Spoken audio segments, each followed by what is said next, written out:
All right. Father, just be with us and help us to teach and help everybody else to learn in Jesus' name. Oh, Father, we want to pray for Chuck,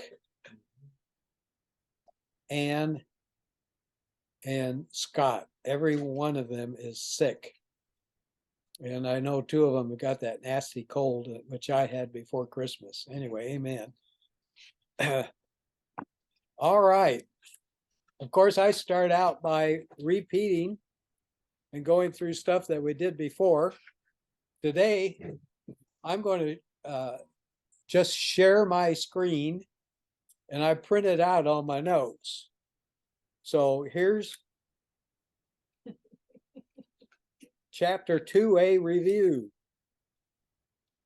In this chapter, you're going to learn about, I've got a, I'm looking at my notes.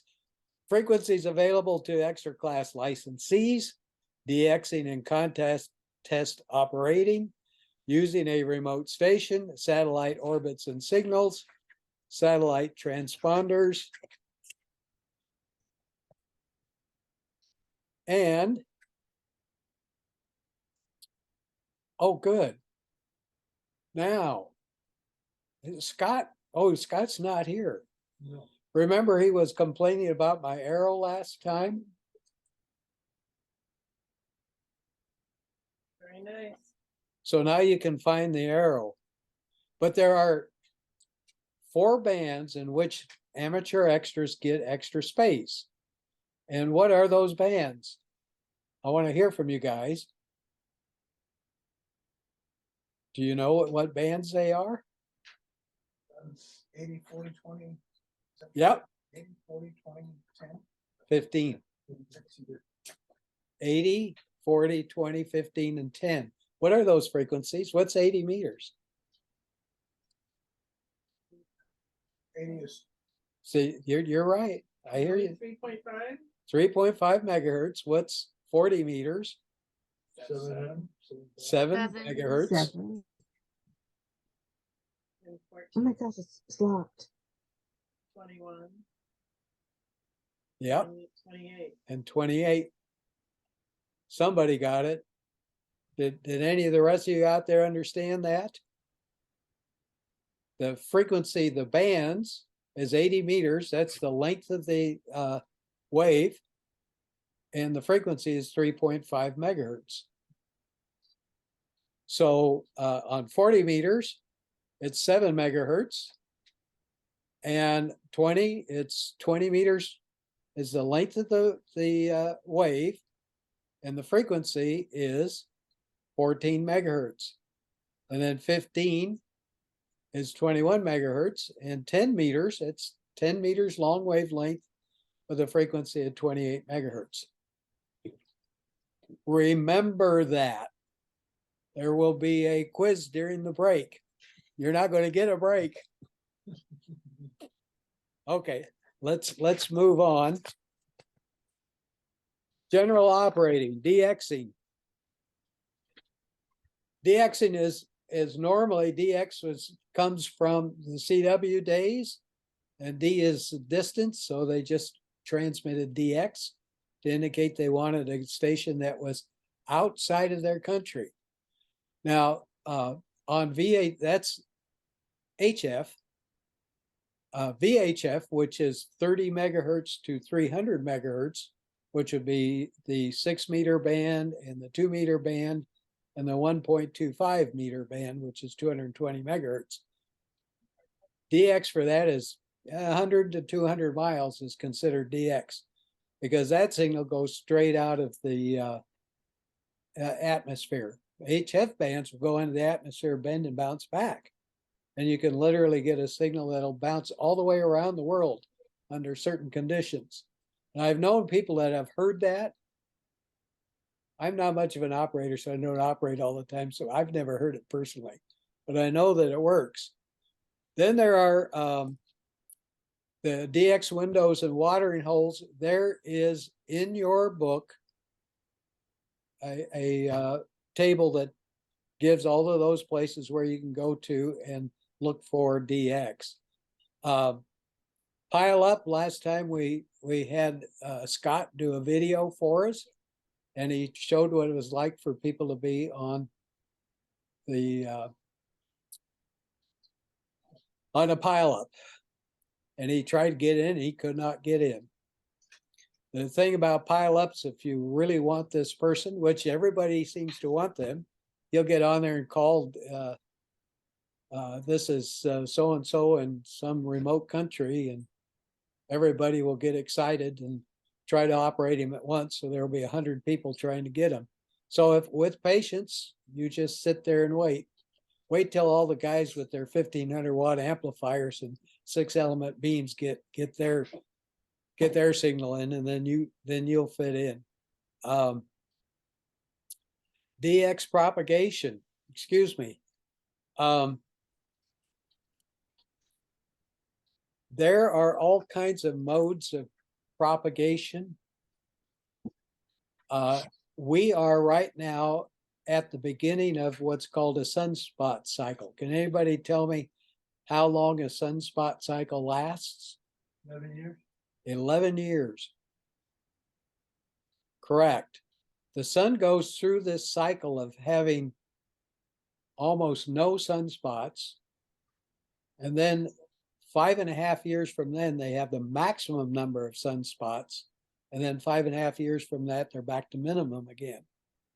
And when there's lots of sunspots, there's lots of propagation because the ionosphere gets activated very strongly, and it bends the signals back in. So during that period of time, and I didn't say this last time, the low bands like 80 meters and 160 meters and 40 meters, because they propagate at night and they are stopped during the day because of what's called the D layer. It absorbs the signal, but when there's very low sunspot activity, that layer is very low, and the propagation is much better on 80 and 40. So, moving on. Joe? Yes. Can I ask just a question? Can you just briefly describe what a sunspot is? Let me think about that for a second. If you look at the sun through a properly equipped telescope, it will be, of course, a big round yellow ball, right? Yeah. You will see little circles on the surface, and they might be, I'll say a 20th to a 30th of the size. John just flashed a picture. He's back there searching it online with his phone. I can throw out a definition if you'd like from Google. Yes. Sunspots are areas where the magnetic field is about 2,500 times stronger than Earth's, much higher than anywhere else on the sun. Because of the strong magnetic field, the magnetic pressure increases while the surrounding atmospheric pressure decreases. There you go. Okay. Oh, that's what causes them. They look like little black spots on the sun, like a pimple, or maybe bigger, and you can watch them progress across the surface of the sun as the sun rotates. Huh.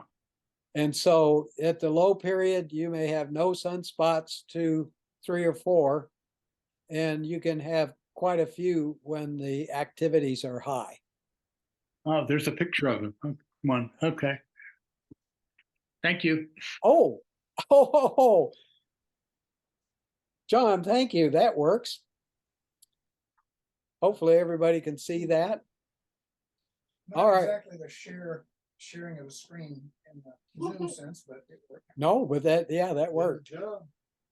Okay.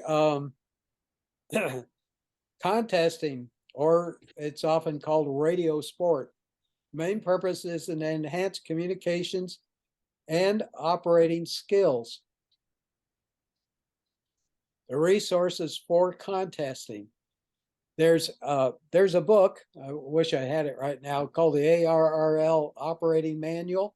It's something I recommend everybody have that wants to operate on the radar, whether they're working VHF or HF. But it tells you all the different kinds of communications and when to look, what frequencies to use, what time of day, how to talk to somebody, lots of stuff. There are a lot of the amateur radio contesting for beginners is a book, very, very handy. The National Contest Journal does in-depth articles on contesting, interviews, technical projects, and product reviews. So if you want to get into contesting, which is fun, we just had this last weekend the winter field day, and John, Yes. how many people showed up? Well, let's see. 3. The ones that were permanent were Robert Hool, myself, and Daron. And then we had a couple of folks come by. KB7KUH, Don came over from Rose Lodge, and Scott came up from Walport. Yeah, Matthew was there as well. And Matthew, yeah, thank you, Daron. Matthew, of course. Oh, Matthew. Matthew is ever present at these things. He and Daron are like a fixture. Yeah, I really, really like Matthew, and I rarely get to see him.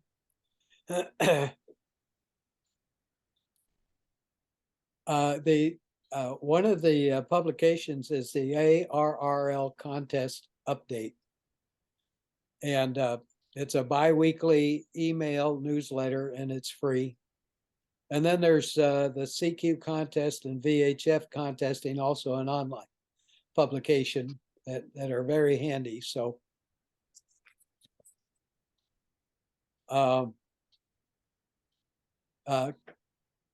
submitting a log.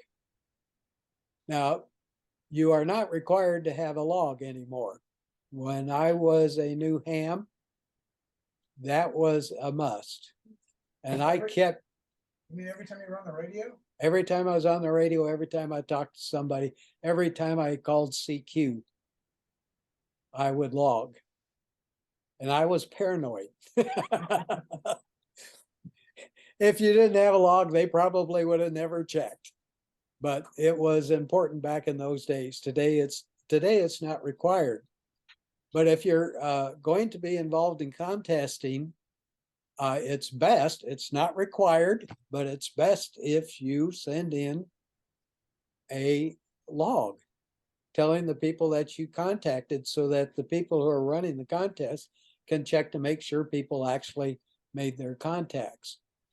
And that's usually done by a computer formatted thing called a Cabrillo, formatted computer file. And you send it in through the email to the people who are sponsoring the contest. There is a very specific form for every contest. And every one of the contests that is done by ARRL, you can go to contestlogsubmission.arrl.org, and there is a list of all the contacts, and you can click on one of the contests, and they will show you the form of the Cabrillo log. Sure. Question? Yes. I thought I remembered Michelle being responsible after summer field day for turning in the log. I thought one person took on the responsibility. Correct. When you do it as a club, the club is the people who submit it. So whoever is in charge is usually the one who does it. So were some of you operating individually at home? Well, You mean For Winterfield Day? yeah. For No, example, or any field day, do some of you just operate from home and turn in your own logs?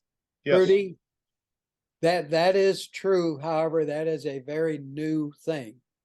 just because of COVID, that's the only reason they started to permit that. So that's only been available in the last couple of years. Okay. Just to, I can see your confusion, because usually if you do a field day, the only people that can operate are the people that are physically at the field day. And all your antennas have to be within 1,000 feet of each other. They've all got to fit in 1,000-foot circle. Isn't that right, Darren? Or Yes, yeah. So you have to be in that one confined area. But I want to tell you, don't get it too confined. Do you remember that, Bruce? Long time ago, yes. Oh, yeah. Yeah, we showed up at somebody's place and everybody put up their antennas all within probably 20 feet of each other. That did not work very well. Not good. Anyway, moving on here.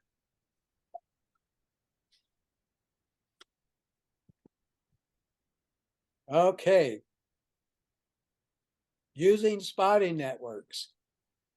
Now, when you're trying to work either contesting or DX, there are things online primarily that if some hot or some really rare DX comes up, somebody will work them and then they'll turn around and they'll spot it on the internet and say, this rare contact is out there on this frequency, go get them.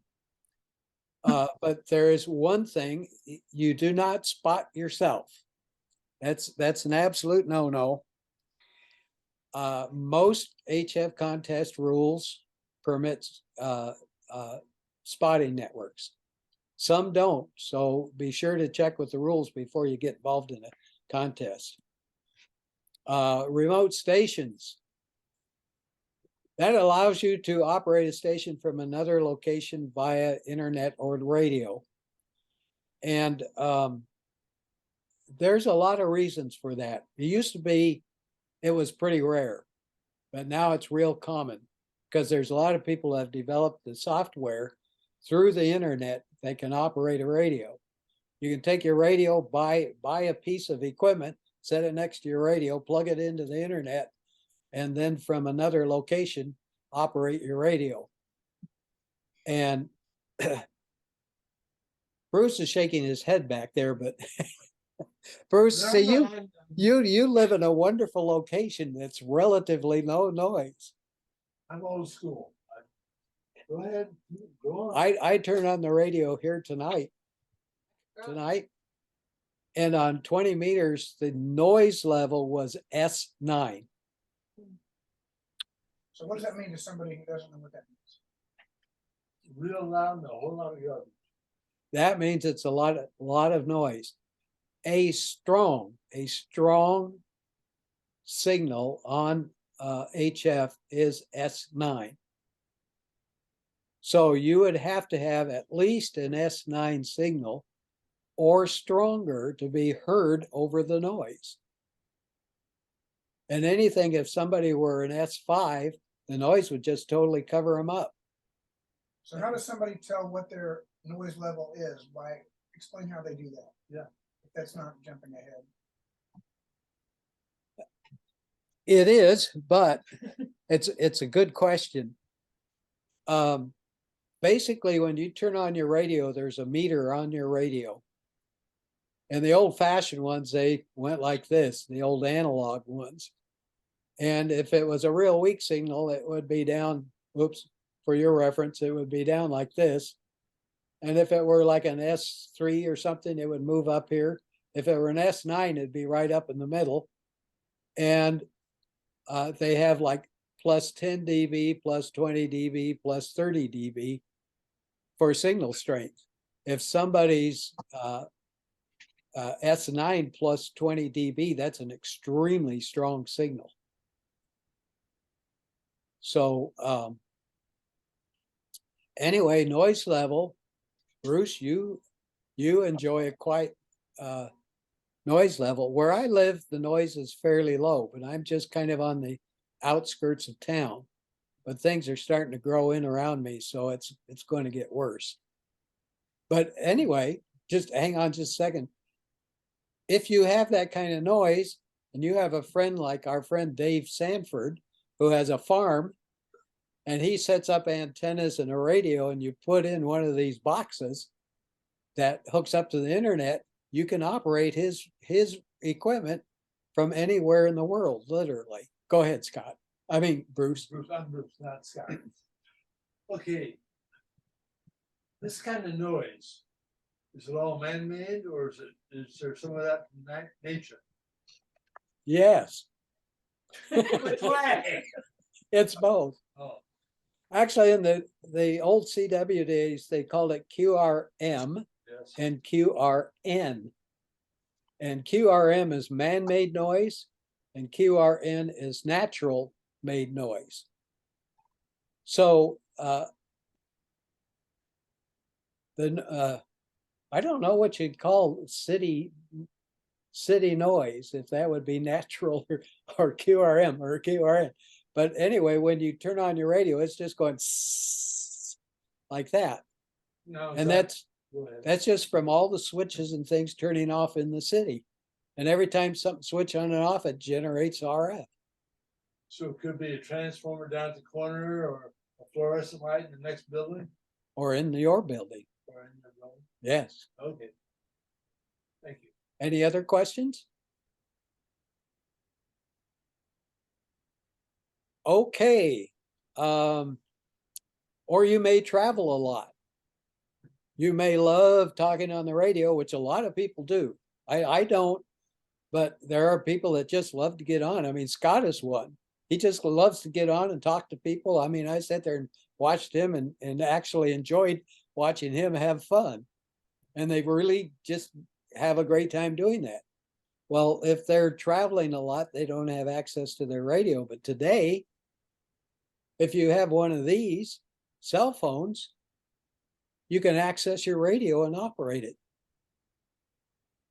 from practically anywhere.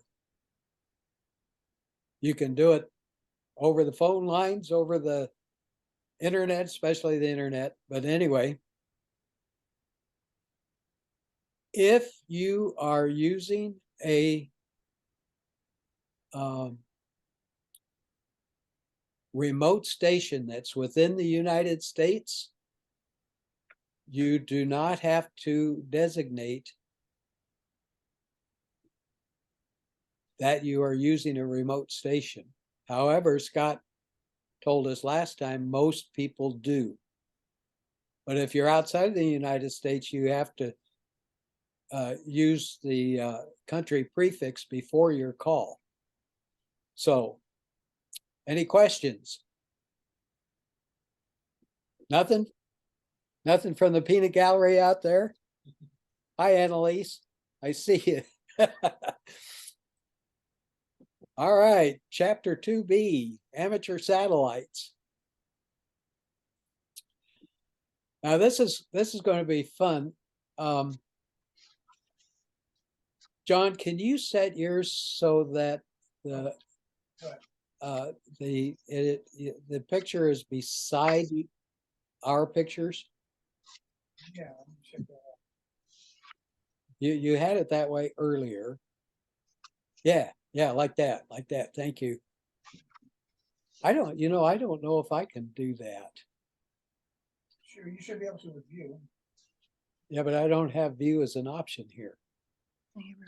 All right. We're going to talk about satellite orbits to begin with. First of all, before we get started, why satellites? Darren, why do you talk on satellites? I just enjoy the challenge. It's a very quick, easy exchange. You do get to visit a little bit with the other person if it's not too busy on the pass. But I just enjoy the challenge of space communications. Cool. Well, for all of you that are new to the hobby, and you might not even have your technician yet, or you're a technician and you're starting to think about getting your general or just trying to learn. the stuff we're going to show you tonight is something you don't really need to know. Okay, but somebody who has reached extra, and somebody like, is it Don that we're going to show here in a little bit? Yes. Don. And you get to this kind of expertise of trying to work satellites. This is the kind of information you need to have an understanding of. And there are some questions on the test about this 4 extra. But the rest of you, just listen up, start learning a few new words, like, who is Kepler? Anybody know? Well, he helped set up a few laws that help us explain what's going on. His first law is that all orbits are an eclipse. Some of them are very much like a circle, but they go in the one thing about them is they wait a minute, hang on.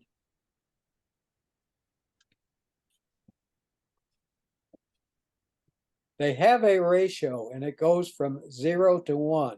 0 would be a perfect circle. If it gets to 1, it would be a flat line. So there's very few eclipses that satellites out there that would be anywhere approaching a 1. Okay. Now the second law is, you see that eclipse there, and you see on the left-hand side, you see A and B. And then on the right side, you see A prime and B prime. The time a satellite takes to go from A to B is the same as the time it takes to go from A prime to B prime. So as it approaches the center of it, and if we're talking about a satellite, if it approaches the Earth, gets close, it goes faster. And then when it gets way out there, it moves slower. I mean, if you stop and think about it, we have our International Space Station. Its time to get around is about 90 minutes.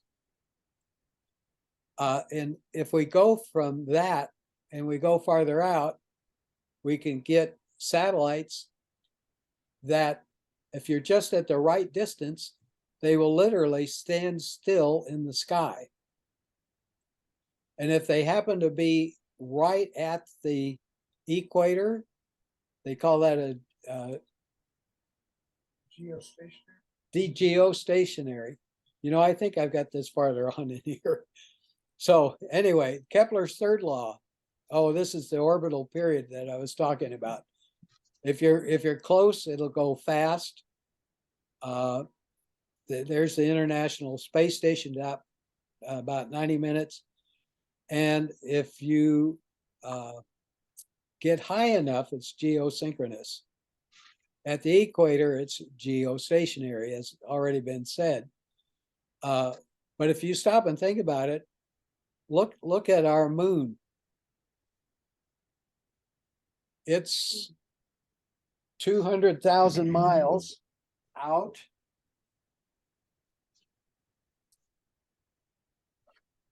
Probably 250,000, 240, 250,000 miles out. Takes 28 days to circle the Earth. So, and then you look at the Earth, and it takes 365 days to go around the sun. So there is this, it's just the distance, and that determines how long it takes to go around the sun, or to circle its, let me correct myself. That's the orbital period. So, orbital definitions.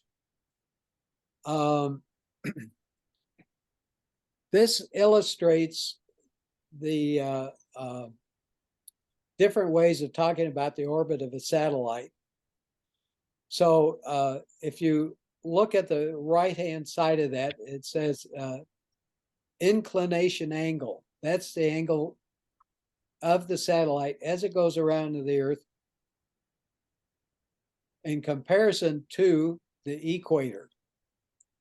So if there's 0 degrees, that means it's spinning right around the equator, staying even. If it's 90 degrees, it means it's going around the North and South Pole, and the Earth is rotating underneath it. So when they talk about an ascending node, that's the time that the satellite crosses where the equator is. So if it's going north when it crosses, that's the ascending node. North is up. I don't know what the Australians think about this.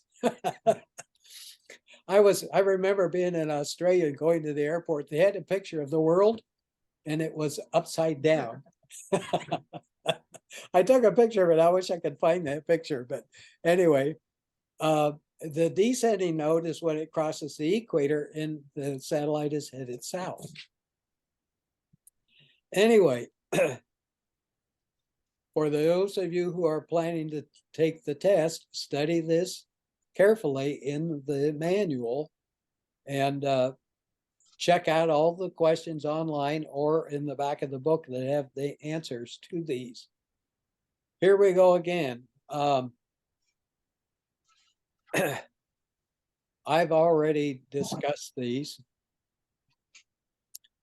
So, and more definitions. I think the most important one here is the range. If you see right smack in the middle of the eclipse, you can see the range and you can see it pointing to where you are and where the satellite is.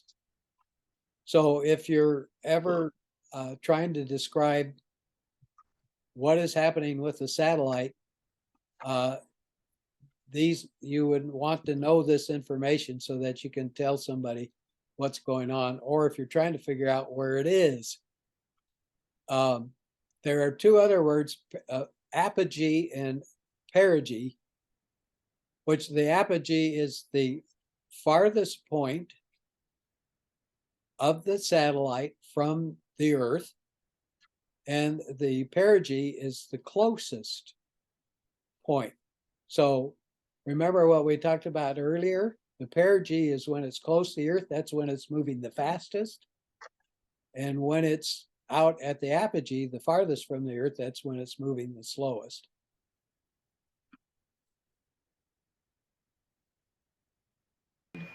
Hi, this is Don KB7KUH. I'm going to attempt to do a video of a satellite contact for you guys. This satellite is CAS-4B, and as you can see up here on the screen, it's coming up in the west and going down in the east. Over here is a flat world map. You can see the direction from the west the satellite is coming, and it follows one of these tracks. That lets you track the satellite and know where it is. This is all your information on where the satellite is. It's currently at that azimuth is 266. That's the antennas. Above is the satellite. This is how far the satellite is away from you. And this is AOS, acquisition of signal. That gives you the time and the azimuth of the rotors. LOS is loss of signal. That'll give you the time you're probably going to lose the signal, and that's your maximum elevation of 62 degrees. Over here, it tells you the frequencies of the satellite. This is a sideband satellite or a linear satellite, so those are your uplink frequency, your downlink frequency. It also does digital FT4, that's the frequencies for that. Now, a linear satellite will give you a lot wider bandwidth where you can get multiple stations on at the same time, and you can have CW and the digital. FM satellites don't allow that. They give you a real narrow bandwidth, just like your repeaters do. Down here is the antenna tracker, or the antenna rotor. This box right here is called the SAT. It's from CSN Technologies. This plugs into the back of the radio and it plugs into the controller, the rotor controller. This does not use a computer, and I can do this on my Android phone also. So let's see, we should be getting to where we can start hearing it.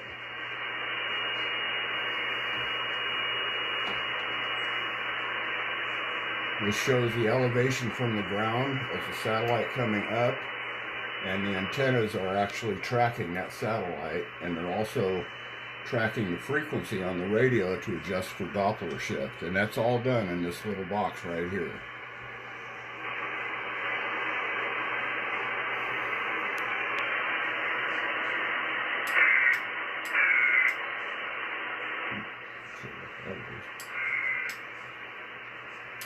KB7KUH, Charlie, November 85.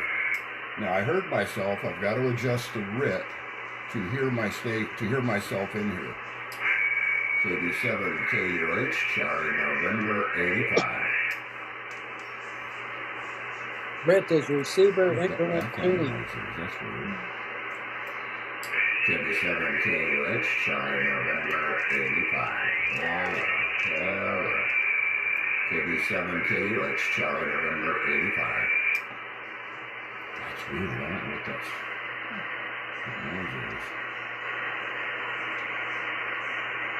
KB7KUH, Charlie, November 85.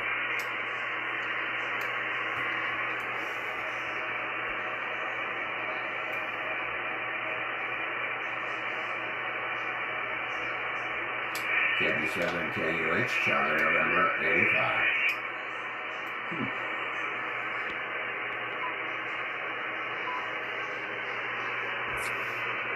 CQ satellite, Kilo Bravo 7, Kilo Uniform Hotel, Charlie, November 85. That's weird.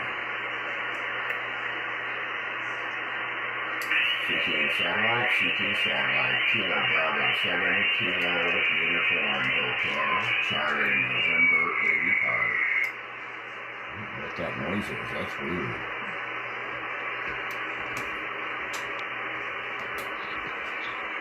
CQ satellite, Kilo Bravo 7, Kilo Uniform Hotel, Charlie, November 85. There's some CW on the satellite.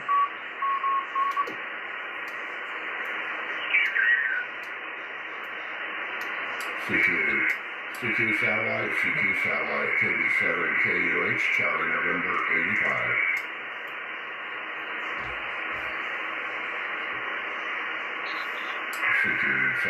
CQ satellite, Kilo Bravo 7, Kilo Uniform Hotel, Charlie, November 85. Don't give up, he gets through. CQ satellite, Kilo What's it had to be at the end of the path? Uniform Hotel, Charlie, November 85. Right. I'm not sure what that side noise is. I haven't experienced that before.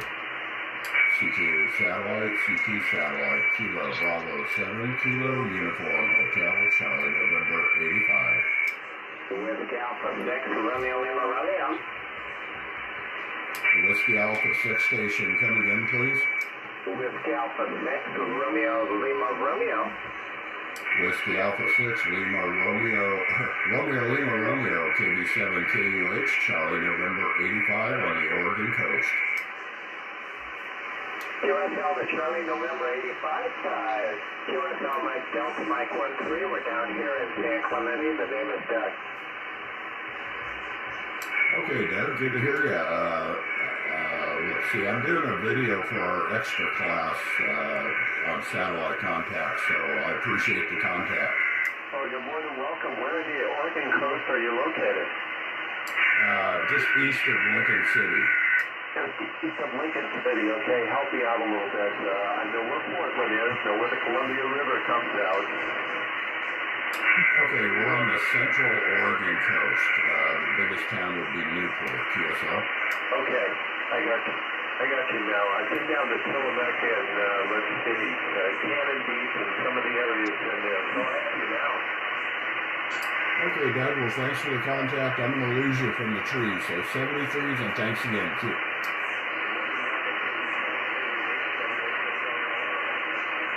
See how fast it 73, faded Doug. out? Okay, well, hopefully that went through. That was a satellite contact. The guy's down in California. His name is Doug. It's WA6 Romeo Lima Romeo. And hopefully that'll do it. And I'll try to get another one just in case this didn't work. 73's KB7KUH. Very cool.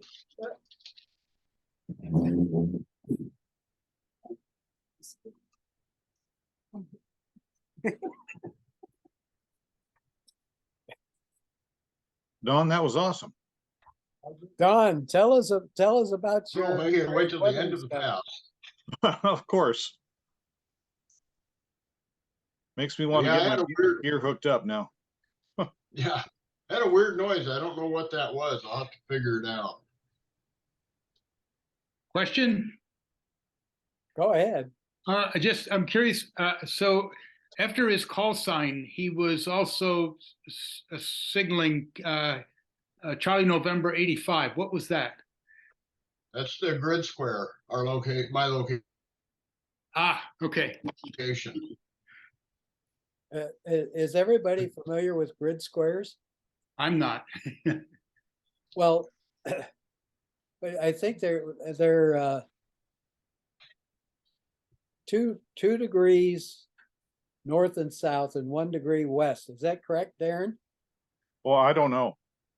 I I was going think to look for a that's it. map real quick.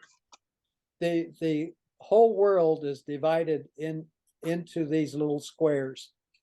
And where I am right now, and we're in the county here, about from the coast, we're Charlie Nancy 74, CN 74, and he's CN 75, which is just it's north. Is it north or east of us? I'm not sure, but anyway, people actually work on VHF, especially. They work on how many grid squares they work. It's kind of like working different states or working different countries, but on VHF, they really go for working on grid squares. And also, there are some of the digital forms of communication, like FT8 and those sorts of things. You identify yourself with your call sign and your grid square. And that's all you do in those modes. But anyway, moving on. What do you do if you were remote? Use the grid square of your station, right? Okay. I think, is that right? You would Yeah, where the transmitter is. Okay. Right. Thank you. Any other questions or comments on satellite to this point? Nope. Okay, here's a couple real technical things. Faraday rotation and spin modulation. Your radio signal, when it goes through the ionosphere, does not stay aimed in the same direction. There's for those who have been in ham radio for a while, they understand that if you have an antenna up and the antenna is horizontal, flat to the earth, it's horizontally polarized, and if the antenna is vertical, your signal is vertically polarized. And if you're a few miles away and you're transmitting with a horizontal antenna and they're receiving on a vertical one, they might lose you altogether because there's so much loss in that orientation. Well, when a signal goes through the ionosphere, it can get twisted, and very often does, and they call that Faraday rotation. So if you're working a satellite and it's out there and its antenna is, well, let's just say horizontal to you, as the signal goes through the ionosphere, it can twist and end up in another orientation. So if you have an antenna that is just flat oriented, and it doesn't matter whether you have it vertically oriented or horizontally oriented or whatever, you can lose the signal because the orientation will be wrong. Now, oh shoot, I wish I had that video of Daron and I making a contact that I showed the first night. Do you remember me holding the antenna up there and I was twisting? I don't know if you noticed, Yeah. but I was moving around and I was twisting it to make sure that we got the strongest signal.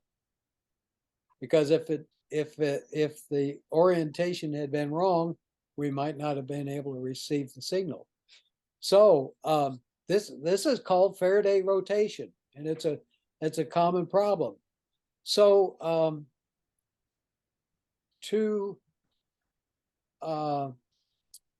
maintain, for one thing, the satellite, in order to keep it in the same orientation all the time, they will spin the satellite.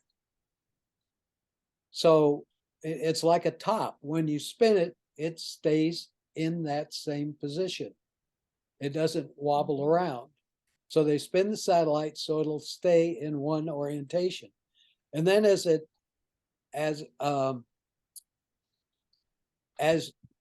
the spin is in the situation of the satellite is wrong for your location, you may not be able to get the satellite because the signal will be weak. Now, you can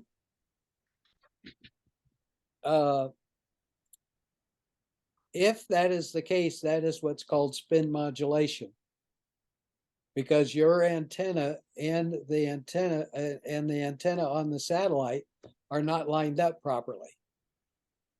So one of the ways to prevent this being a problem, you use what's called a circularly polarized antennas. For some reason, that's a hard word for me. Circularly polarized antennas. And these antennas work by receiving a rotating signal. Sometimes they are rotating right hand and sometimes they're rotating left hand. But here are a couple antennas. The one on the left, you can see the spiral. Daron, do you know if that's a right hand or left hand? I do not by looking at it, but it's a helix. Yeah, it's a helix. So anyway, that's one way to do it. Sometimes the signals are rotating to the right and sometimes they're rotating to the left. Now, one way to deal with that is like the antenna that's on the right, and this one I'm familiar with. It is receiving in two separate polarizations. One's vertical and one's horizontal, but they are spaced a quarter wave apart back at the where the coax hooks up to it, where the Ribbon element. help me out here. Yeah, there's a phasing section there. So Correct. you have the vertical elements are phased 90 degrees behind the horizontal elements. Right. Or it couldn't be the other way around, right? Daron? Correct. Yes, yes. Now, I had one antenna that you could switch it from being right-hand polarization to left-hand polarization. And it was a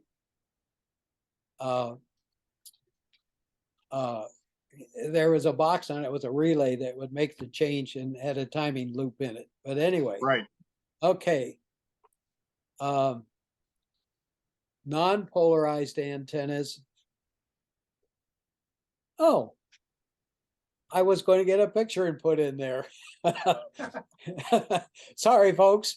I'll bring you a picture next time. Hey, Okay. going back to the polarized or circularly polarized antennas. Yeah. How is the phase delay actuated? What kind of circuitry do you use to do that? That's just a T in the feed line. So the feed line goes up to the antenna. There is a T fitting and a quarter wavelength and then a quarter wavelength plus another quarter wavelength, essentially going up to the other array. There's no mechanics in it. It's just two different pieces of coax. So the signal gets to the first driven element earlier on the short one, and then it gets there 90 degrees later on the longer piece of coax. If that makes So sense. no tuning cavities or anything like No. that. No switching unless you want to change polarization, and then you have to switch which driven element you're using with a relay. Okay. Just for a moment, I'd like to make sure and remind everyone that on your screen, you'll see the chat window. Daron has provided 2 contacts for grid square information, and throughout the class, I would remind you to just glance down at your chat option and see if there's anybody communicating with you or the whole class that might be of benefit to you.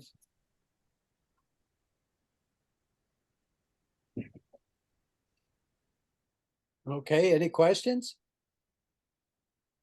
Yes. Where would you apply this? Other than satellites? I mean, is that the main use for a circularly polarized antenna? As far as I know, Daron, do you have any answers for that? No, that's really the main spot. And if you think back a little bit to FM broadcast stations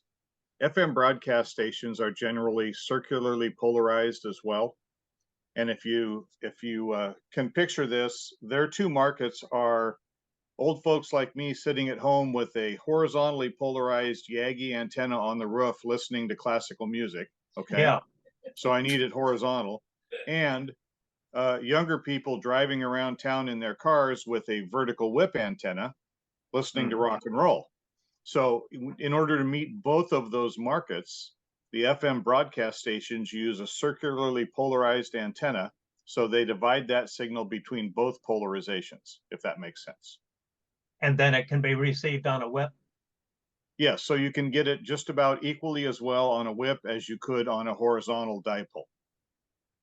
Oh, right on. Okay. So the only place we practically use them is satellite communications. But I suppose if you were going to hike up to a mountaintop and activate single sideband as well as FM on 2 meters, for example, you would want to take advantage of both polarizations. Horizontal for single sideband, vertical typically for FM. So that might be a spot you could use a small Yagi and aim it wherever and then switch whichever mode you wanted to use. That statement that Daron just made, Yeah, about polarization, is important to everybody.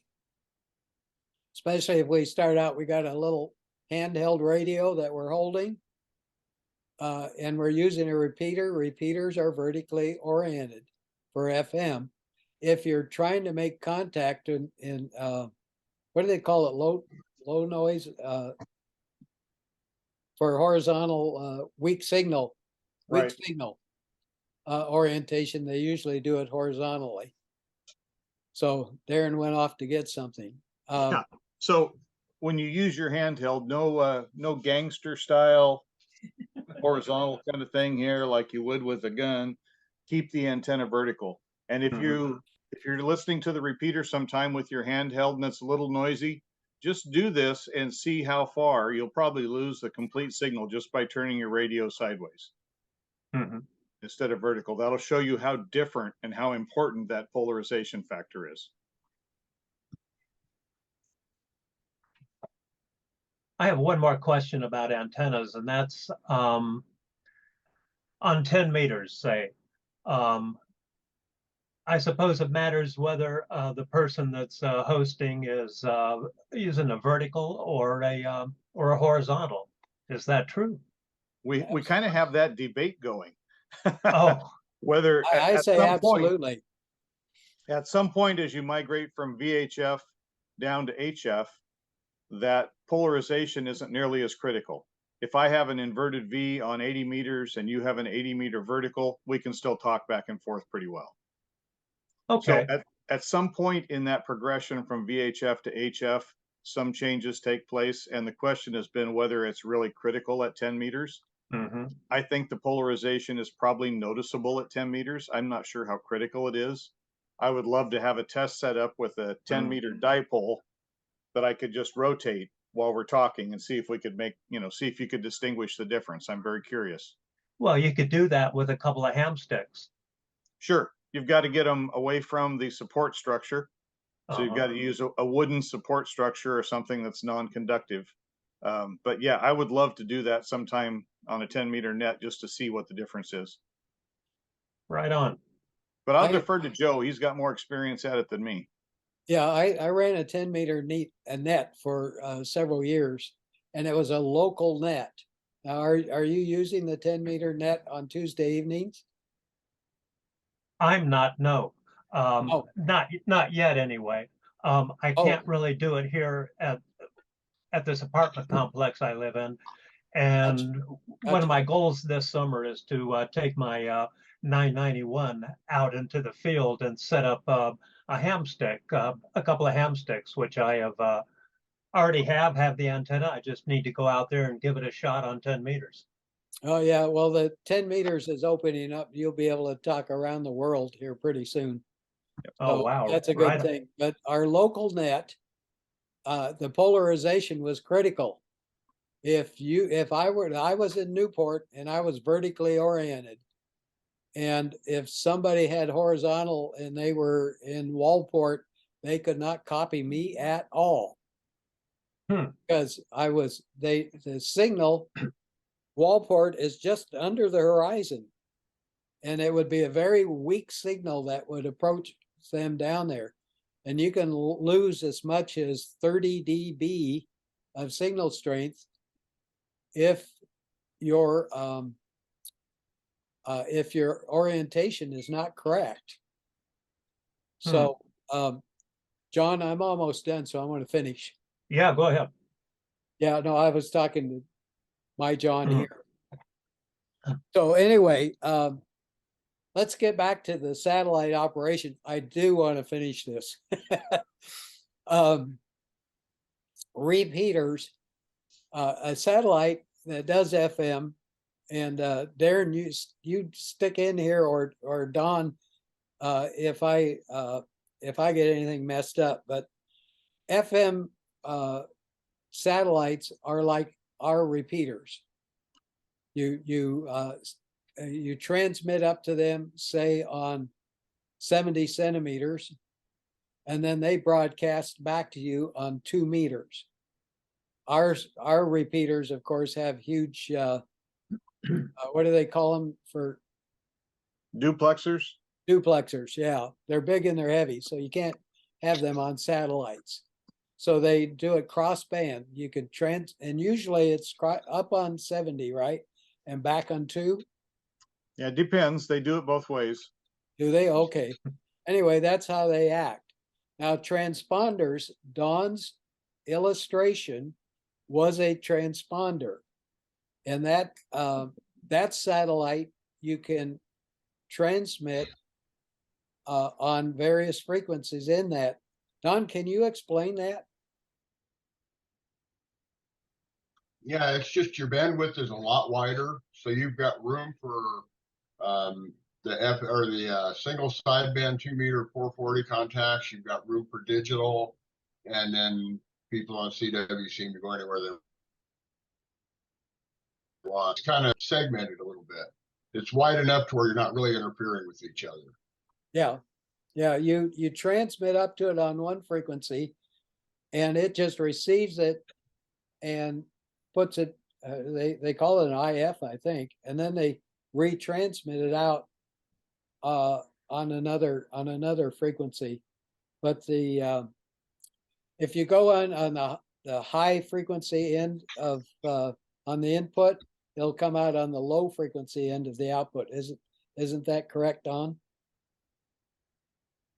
Yeah, that's an inverting translator. Yeah. Yeah. Are not most of them that way? This I do not know. I believe they are, but I'm not sure either. Yeah, I think so because of the way it works. Okay, have either of you used a store and forward satellite? Yeah, I've used the ISS packet system to store and forward, and used it for direct packet contacts as well. Yeah, basically what you do is you send, Darren, what's the name of, oh, it's a packet. Right. You use packet radio to upload a message to the satellite, and then it goes somewhere around the world and somebody downloads it. Mm-hmm. And so another fun way to use satellites. Okay, moving on. This is the various satellite operating frequencies. And as you can see here, they have a designation for the various ones. HF is H, VHF in 2 meters is V and Victor, and then UHF is 70 centimeters is U, and then so on and so forth. They have a designation. So if you look down at the bottom of that chart, you can see UV and then VU. So the UV is 70 centimeters down to VHF, or 2 meters. And then the next one is the opposite of that. It's you send up on 2 meters and then you receive back on 70 centimeters. And then you go through the different kinds of repeaters that there are, satellite repeaters. So, any questions? This is the end of satellites. Nothing? Good, let's take a 10-minute break. That was Stop recording.